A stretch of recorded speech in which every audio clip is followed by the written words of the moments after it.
天都破了一样的，天天下雨，天天下雨。来了跟河1个月了，你看这个天，1个多月就没有几天是完整的晴天，天天下雨。这刚出门就下雨，刚进门它也下雨，不在下雨就在下雨的路上，就没一个好天。你看这门口，哎呀我的妈呀，就没干过。那看吧，我的天了，这下成什么样了？这都，你看这水都淹了，都恨不得淹到屋里去了。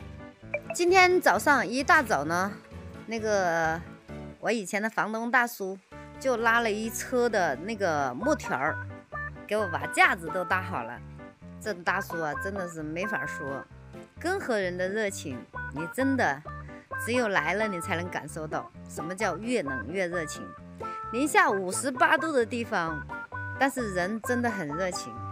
这2天大厨房不在下雨就一直在下雨，真的是很烦。你看看嘛，厨房现在架子搭好了，现在就是今天刚刚我把瓦已经定好了，然后就是铺地面。哎，都马上都冻起来了，不知道这厨房搭了我还能不能用得上我。